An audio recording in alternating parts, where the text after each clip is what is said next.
The first time the ruthless king of New York's underworld ever begged anyone, there wasn't a gun pointed at his head.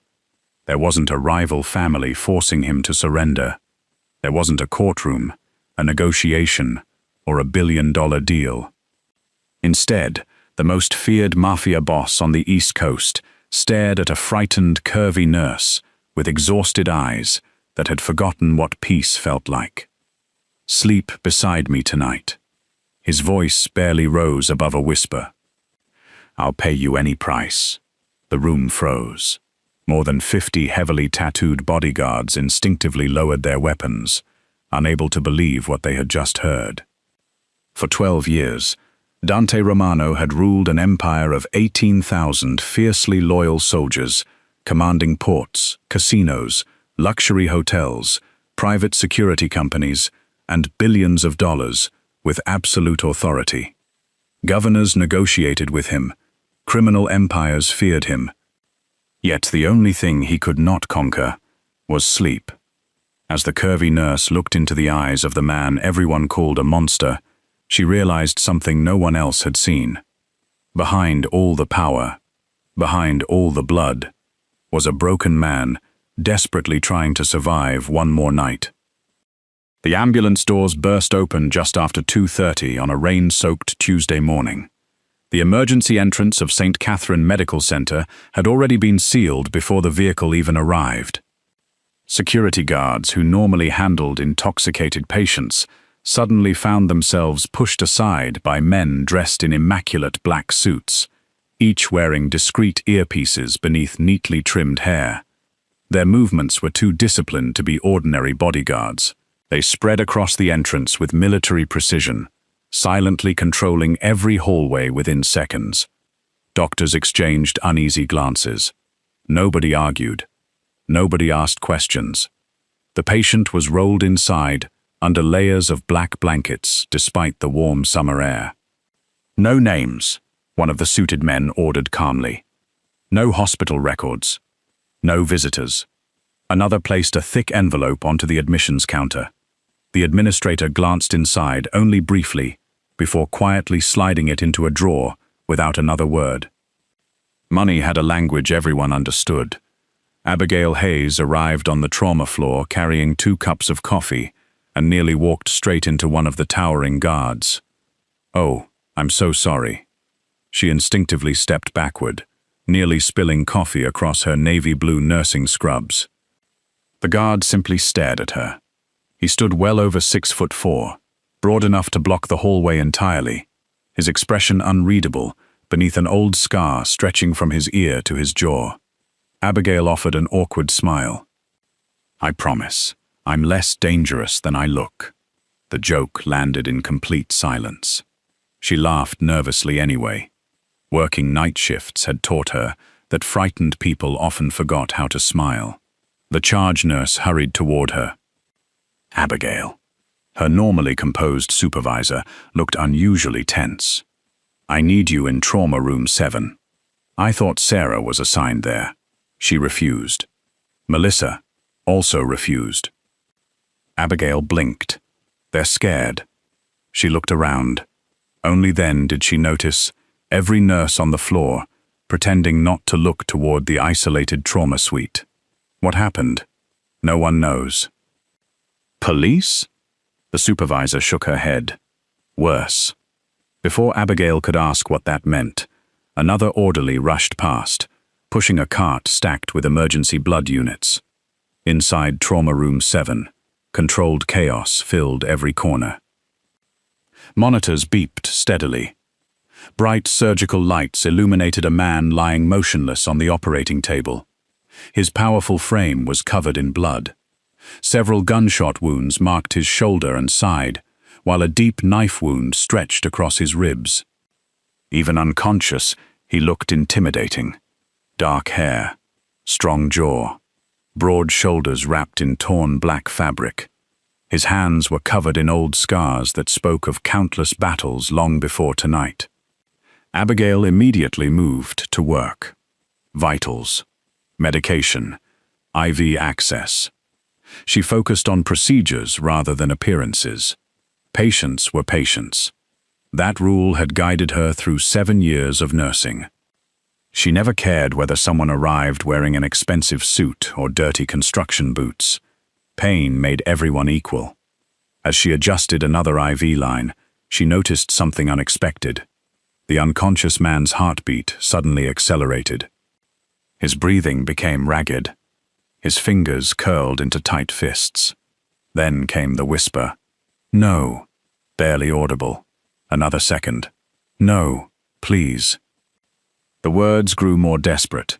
His head moved violently against the pillow. Sweat appeared across his forehead despite heavy sedation. One of the surgeons frowned. Increasing nightmare activity. More sedative. The anesthesiologist checked the monitor. Already near maximum dosage. Without warning, the patient let out a broken gasp, unlike anything Abigail had ever heard. Not anger, not pain. Pure terror, as though he had been pulled backward into the worst moment of his life. His heart monitor climbed higher.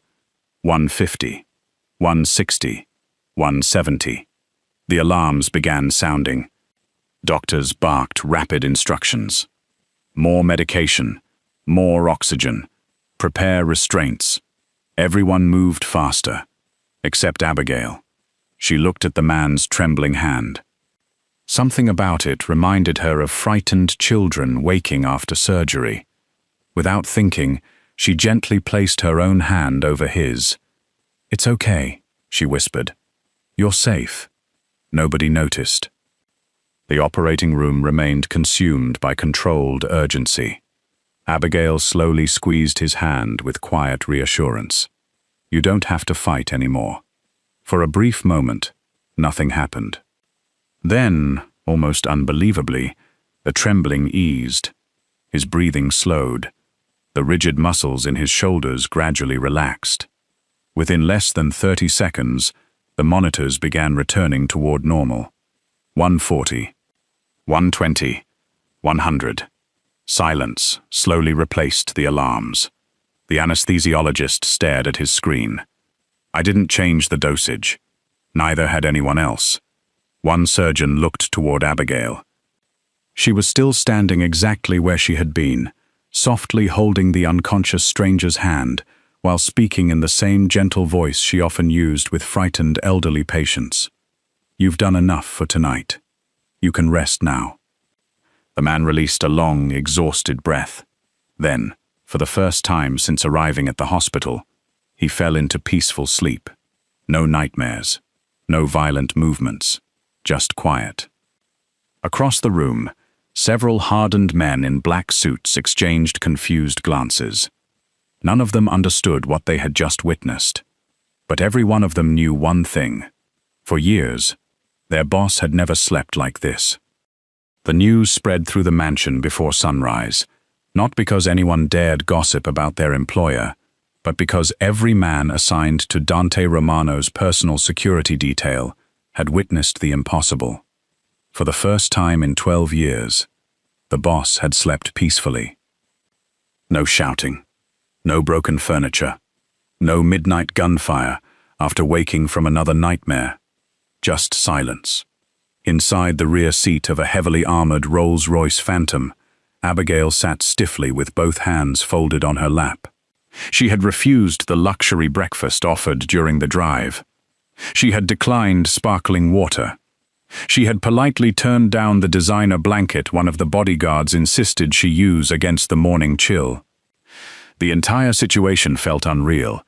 Only 8 hours earlier, she had been finishing paperwork at St. Catherine Medical Center.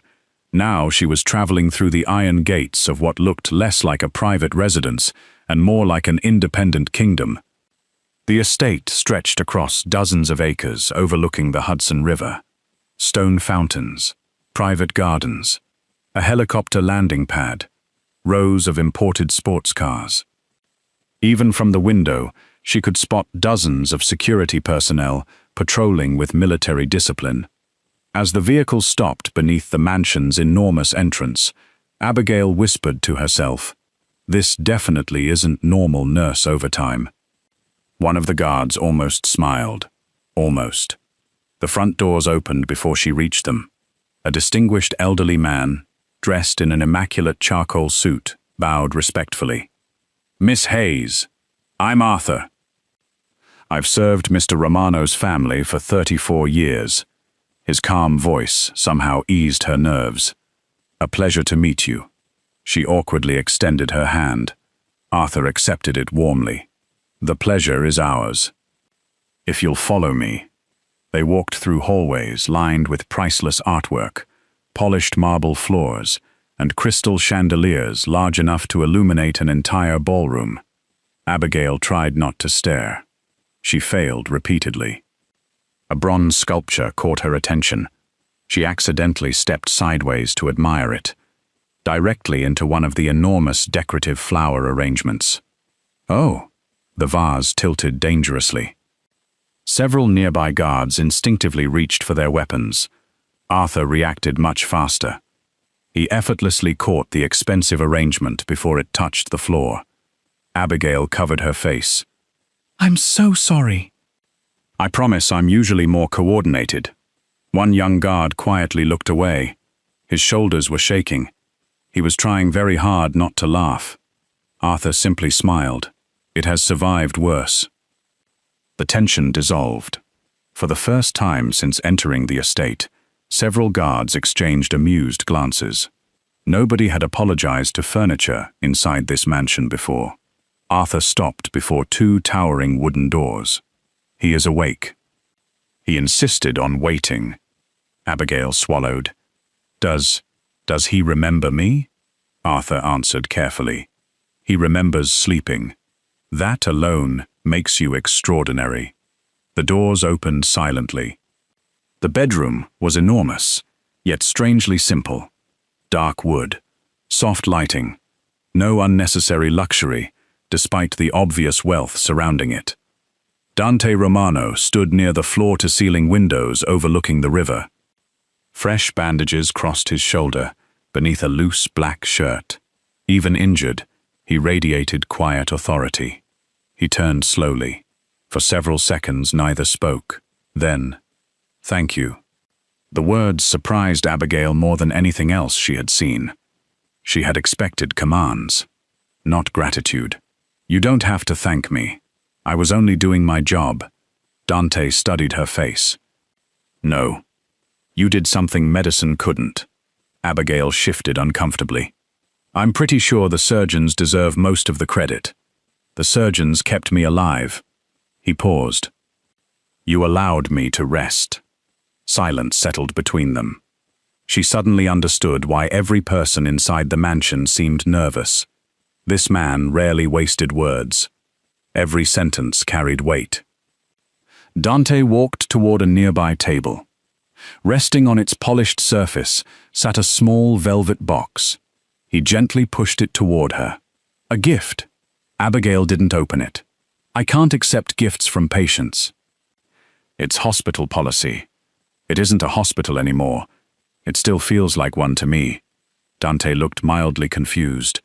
Nobody usually declined his generosity. Arthur quietly cleared his throat.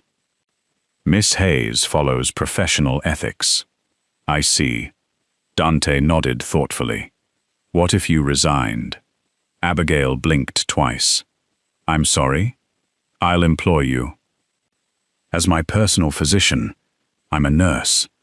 Then my personal nurse. I already have a job. I'll double your salary. I like my hospital. I'll buy your hospital." Arthur coughed discreetly. Several guards stared determinedly at the ceiling. Abigail couldn't help smiling. "You can't solve every problem by buying things." Dante answered with complete sincerity. "It has worked surprisingly often." She laughed. An actual laugh. Warm, unforced. For a split second the room changed. The heavily armed guards outside looked toward one another. They had never heard laughter coming from their employer's private suite. Neither, apparently, had Dante. He watched her with genuine curiosity. "You laugh easily. I work 12-hour shifts. If I don't laugh, I cry." That answer lingered. Dante understood pain, but surviving it with kindness, that was foreign to him. Arthur quietly excused himself, leaving them alone. Abigail finally looked directly at Dante. "There is something I need to ask. Anything? Why me? I've treated hundreds of trauma patients. There are nurses with more experience. There are specialists around the world. You could hire anyone. Why bring me here?" Dante remained silent for several moments. Then he answered honestly, "When I sleep, I return to one night, my parents, my younger sister, the house burning, the gunfire, the smell of smoke. I relive every second." His voice never trembled, which somehow made the confession even more heartbreaking. "I've tried every treatment available. Medication, therapy, hypnosis, military trauma specialists. Nothing worked." He met her eyes. "Until last night. You touched my hand. You spoke as though I wasn't someone to fear. You spoke as though I was simply—" He searched for the unfamiliar word. "Human." Abigail felt her throat tighten. Nobody had ever described loneliness quite like that. She slowly sat across from him. "I didn't know who you were." "I know. I'm glad." He looked toward the river outside. "For 1 hour, I forgot I was Dante Romano. I simply slept." Abigail finally understood. This wasn't about money, or power, or obsession. It was about a man who hadn't experienced genuine rest in over a decade. Then Dante quietly made the request that would change both of their lives. "Stay beside me tonight. I'll give you anything you ask." Abigail looked into the eyes of the most feared man on the East Coast, then gently shook her head. "I don't want your money. I'll stay only until you can sleep peacefully on your own." For the first time in years, hope appeared in Dante Romano's eyes.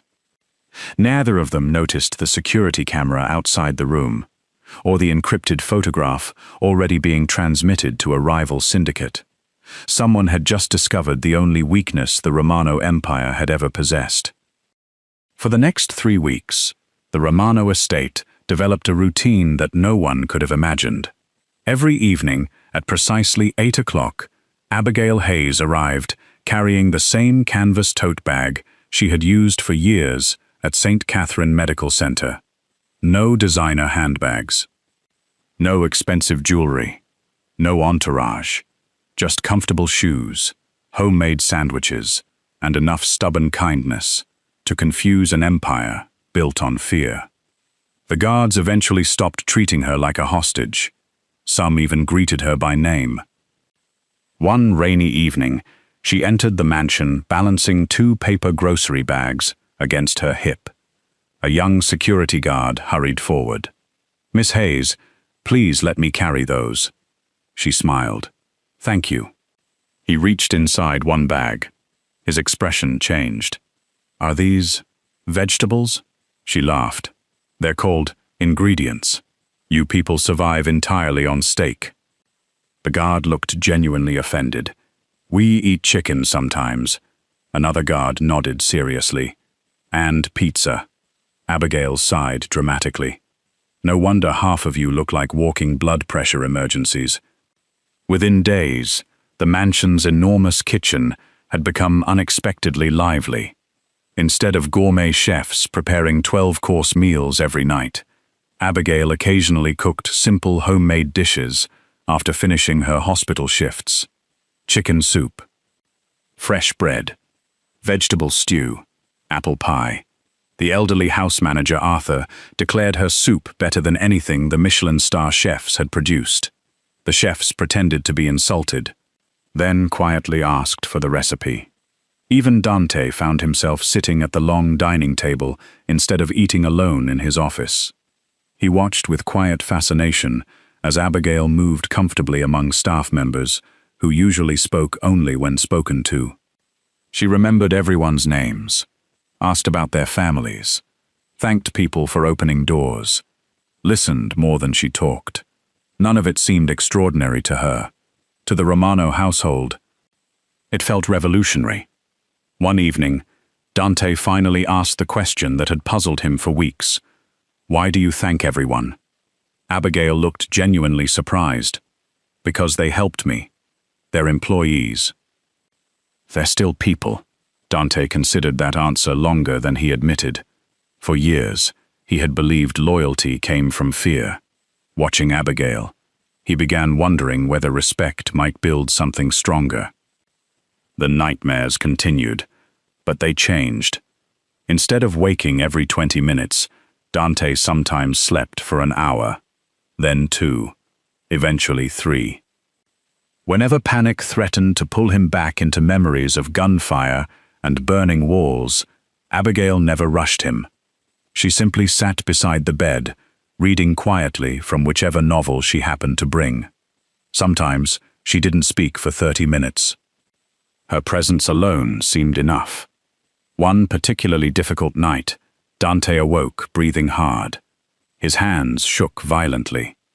I heard her screaming. He stared into darkness rather than at Abigail.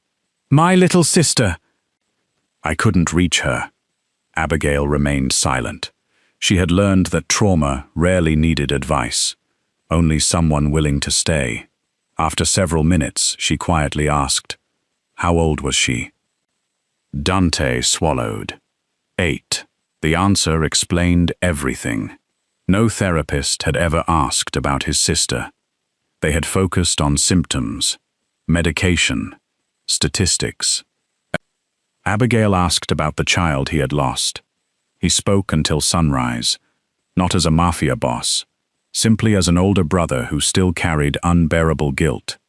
When morning arrived, Arthur quietly observed something remarkable. Dante smiled, only briefly, but genuinely. The old butler later admitted to himself that he had almost forgotten what his employer looked like when hope touched his face. Not everyone welcomed the change. Deep beneath an abandoned shipping warehouse in Brooklyn, another meeting unfolded. Vincent Moretti, leader of the rival Moretti Syndicate, examined surveillance photographs spread across a steel table. There was Dante, leaving the hospital. Dante standing beside Abigail. Dante watching her laugh. Most importantly, Dante sleeping peacefully. Vincent leaned back slowly. So, the great Dante Romano finally bleeds. One advisor frowned. "We've spent 10 years trying to destroy his businesses. We should have been looking for his heart." Another photograph slid across the table. Abigail leaving the hospital alone. No armored convoy, no protection, completely ordinary. Vincent smiled coldly. Find out everything. Family, friends, habits, what she eats, where she shops, when she works. I want her entire life, mapped before the month ends. A younger lieutenant hesitated. "You intend to kill her?" Vincent shook his head. "No. Dead women inspire revenge." He tapped Abigail's photograph. "Living hostages inspire surrender." Back at St. Catherine Medical Center, Abigail remained blissfully unaware. She still worked full 12-hour shifts, still comforted frightened children before surgery, still stayed overtime when the emergency department became overwhelmed. The only noticeable difference: luxury cars occasionally waited outside the employee entrance. Her co-workers noticed immediately. So, Nurse Melissa grinned mischievously. "Your mysterious patient sends a chauffeur now." Abigail groaned. "He insists. And you keep accepting. I keep refusing." Melissa raised an eyebrow. "Then why are they here?" "Because apparently refusing doesn't stop them." Both women laughed. Neither noticed the man watching from across the street through tinted windows. A camera clicked softly. Every movement documented. Every routine confirmed. That evening, Dante was reviewing financial reports when his chief of security entered without knocking. Marco almost never interrupted meetings, which meant something was wrong. "We have surveillance." Dante looked up immediately. From whom? Moretti. Marco placed several photographs onto the desk. They showed Abigail leaving work, buying groceries, helping an elderly woman cross the street, walking alone toward her apartment. Dante's expression hardened. They've been following her for 9 days. Silence filled the office. Every advisor present instinctively straightened. They recognized that look, the same expression Dante wore before declaring war. Arthur quietly spoke first. She doesn't know. No. Should we tell her? Dante stared at the photographs. If I tell her, she'll leave. To protect me, Arthur answered softly. To protect everyone. Dante nodded once. Because that was exactly the kind of person Abigail Hayes had proven herself to be. She would sacrifice her own happiness without hesitation. For the first time since meeting her, Dante faced an enemy he could not intimidate, with wealth, soldiers, or violence. Someone had discovered the one person capable of calming his nightmares. And they were already making their move. Far across the city, a black van quietly parked outside St. Catherine Medical Center. Its engine remained running, waiting. The kidnapping happened on a Thursday, not at night, not in some deserted alley, not during one of Abigail's visits to the Romano estate. It happened in broad daylight, exactly where no one expected it. At St. Catherine Medical Center, Abigail had just finished helping discharge an elderly cardiac patient. As always, she walked the old woman all the way to the hospital entrance, instead of simply pointing toward the exit. Take your medication after breakfast, Abigail reminded her with a smile. And no pretending to forget. The woman laughed. You're worse than my daughter. I'll take that as a compliment. She waited until the elderly woman safely entered her taxi before turning back toward the employee parking lot. She never noticed the white delivery van parked 2 rows away.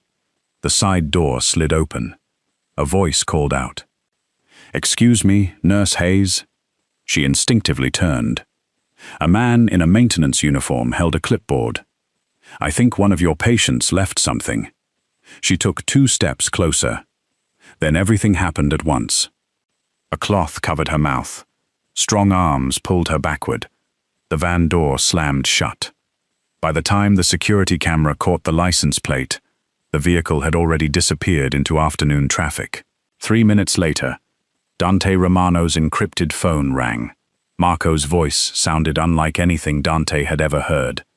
Boss. They took her. Silence. Absolute silence. Every advisor inside the conference room slowly lowered their eyes, because they knew someone was about to die. Dante did not shout. He did not slam the table. He simply stood. Where? West Side. Vehicle? Already switched twice. Who? Marco hesitated. We intercepted 1 transmission. He placed a tablet on the conference table. A distorted voice echoed through the speakers. Tell Romano his empire is worth less than the nurse. Dante closed his eyes. Only once.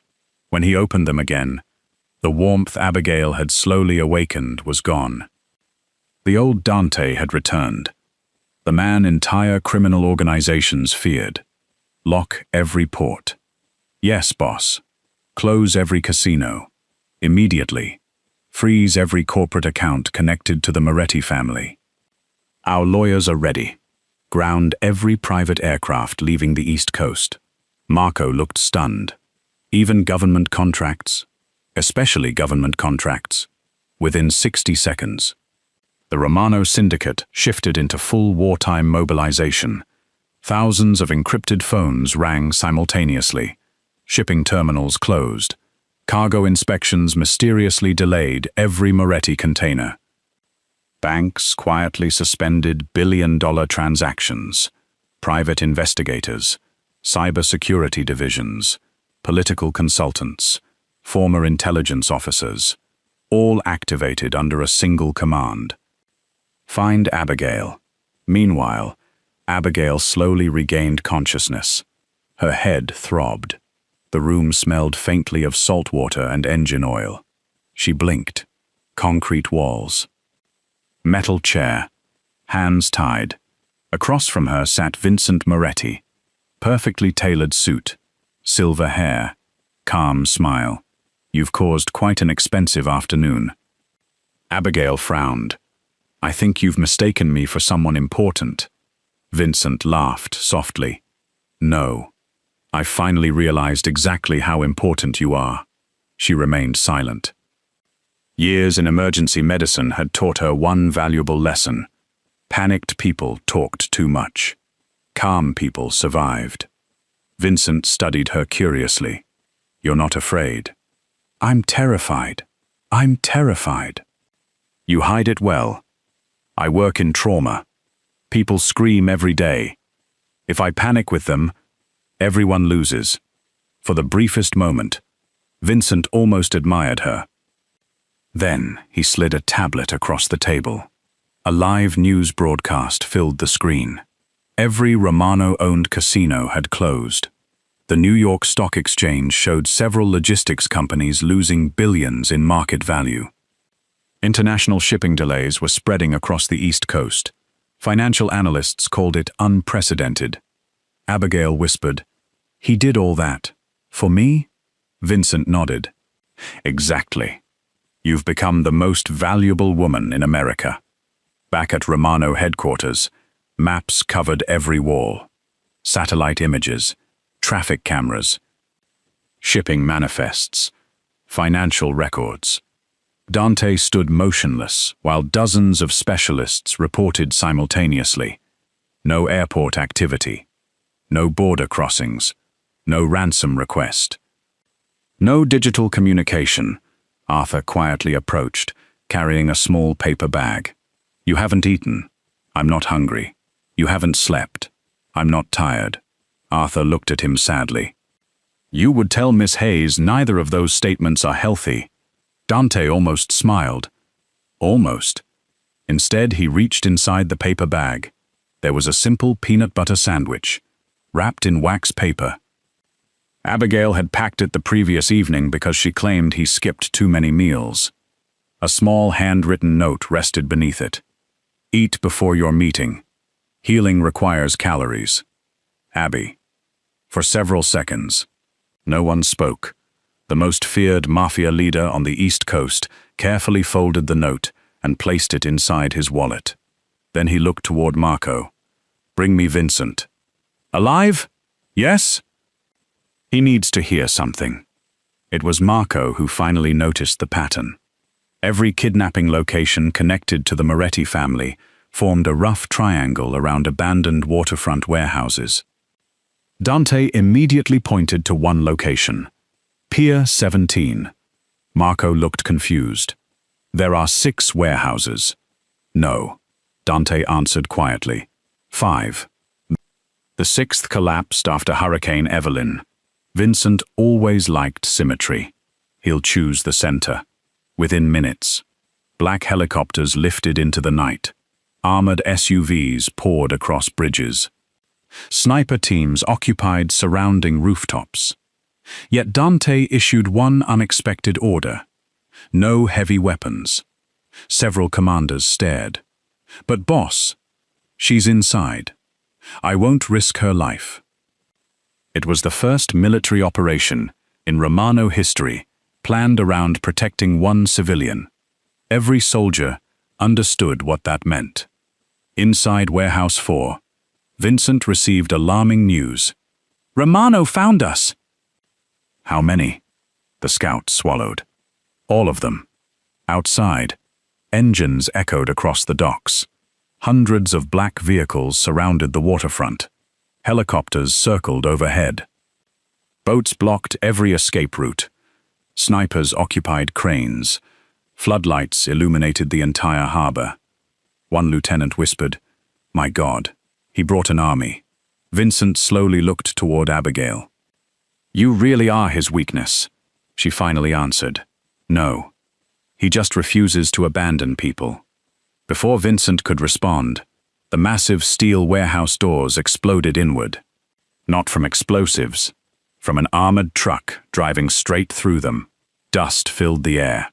Spotlights cut across the darkness. Through the smoke, one man walked forward alone.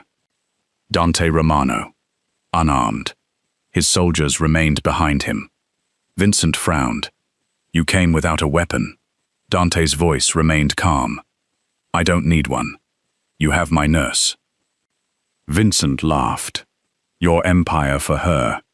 "No." Dante took another step. "You misunderstand." A cold silence settled over the warehouse. "I'm not here to negotiate. I'm here to take her home." The first gunshot shattered the silence. Nobody inside could tell who fired it. Within an instant, the entire warehouse erupted into chaos. The first gunshot echoed across the warehouse. Then everything moved at once. Romano soldiers surged through the shattered entrance with disciplined precision, pushing outward instead of firing wildly. Every movement followed one order: protect Abigail. Dante ignored the chaos around him. Bullets struck steel beams overhead. Glass shattered. Men shouted through radios. None of it mattered. His eyes searched for only one person. He found her, still tied to a metal chair near the center of the warehouse. The moment Abigail saw him, her first instinct wasn't relief. It was fear. "Dante," her voice cut through the gunfire. "Don't come any closer." Vincent had quietly drawn a pistol and pressed it against her shoulder. "Another step," he called calmly, "and she dies." The warehouse fell silent. Hundreds of armed men froze. Nobody fired. Vincent smiled. So, the king finally kneels. Dante stopped less than 20 feet away.